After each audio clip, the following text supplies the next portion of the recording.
Hi hello friends, welcome to our channel Shrimati తేజుతో. ఈరోజు ఈ వీడియోలో మీకు పర్ఫెక్ట్ దోశ బ్యాటర్ని ఎలా చేయాలో చూపించబోతున్నాను.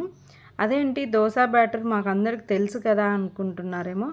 చాలామందికి దోశలు తెల్లగా అలాగే గట్టిగా వస్తాయండి. సో అలాంటి వాళ్ళ కోసం ఈ వీడియోని స్కిప్ చేయకుండా చివరి వరకు చూడండి. నేను చూపించిన కొలతల ప్రకారము మీ దోశ బ్యాటర్ని రెడీ చేసుకుంటే మీ దోశలు కూడా మంచి కలర్ అలాగే మంచి రుచి వస్తాయండి. సో ఇంకా లేట్ చేయకుండా దోశ బ్యాటర్ని ఎలా రెడీ చేసుకోవాలో చూసేద్దాం. ముందుగా ఒక పెద్ద గిన్నె తీసుకొని అందులో 3 గ్లాసుల బియ్యాన్ని యాడ్ చేసుకోవాలి. నేను ఇక్కడ సన్న బియ్యం వాడుతున్నాను, మీరు కావాలంటే రేషన్ బియ్యం అయినా వాడుకోవచ్చు. మనము బియ్యం ఏ గ్లాస్తో అయితే తీసుకున్నామో అదే గ్లాస్తో 1 గ్లాసు మినపప్పును వేసుకోవాలి. అలాగే 1 టీ స్పూన్ మెంతులు, 1.5 టీ స్పూన్ శనగపప్పును కూడా తీసుకొని వీటన్నిటిని 2 నుంచి 3 సార్లు బాగా కడుక్కోవాలి. ఇప్పుడు బౌల్లోకి 1/2 వంతు వాటర్ తీసుకొని ఖచ్చితంగా 5 నుంచి 6 గంటల పాటు నానబెట్టుకోవాలి. అప్పుడే దోశలు టేస్టీగా వస్తాయి. దోశలు మంచి రుచితో పాటు మంచి కలర్ కూడా రావడానికి చాలామంది అటుకులు అలాగే అన్నాన్ని అలాగే బొరుగుల్ని రకరకాలుగా యూస్ చేస్తారండి. ఇక్కడ నేనైతే అన్నాన్ని ప్రిఫర్ చేయను, ఎందుకంటే మనము దోశ బ్యాటర్ని 4 నుంచి 5 రోజుల పాటు స్టోర్ చేసుకొని తింటాం కదా. సో అందుకని నేను అన్నాన్ని అవాయిడ్ చేస్తానండి.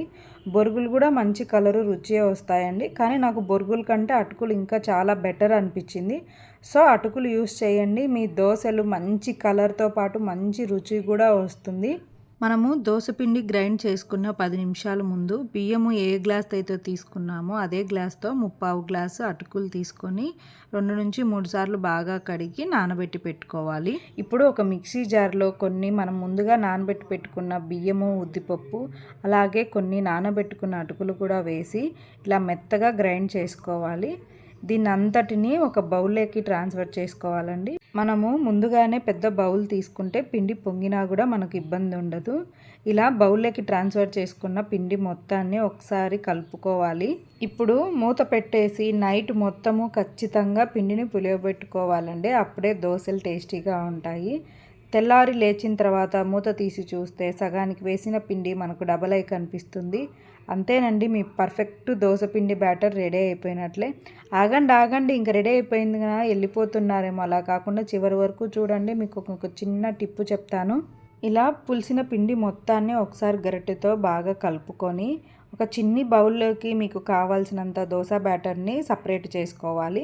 మిగిలిన దోశ పిండిని ఫ్రిడ్జ్లో పెట్టేసుకోండి. ఇప్పుడు మనము సపరేట్గా బౌల్లోకి తీసి పెట్టుకున్న దోశ పిండిలో రుచికి సరిపడా ఉప్పు, 1/2 టీ స్పూన్ సోడా పొడి వేసుకొని వీటన్నిటినీ బాగా కలుపుకొని ఒక 5 నిమిషాల పాటు పక్కన ఉంచుకోవాలి. 5 నిమిషాల తర్వాత చూస్తే పిండి మరి కొద్దిగా పొంగినట్లు అనిపిస్తుంది.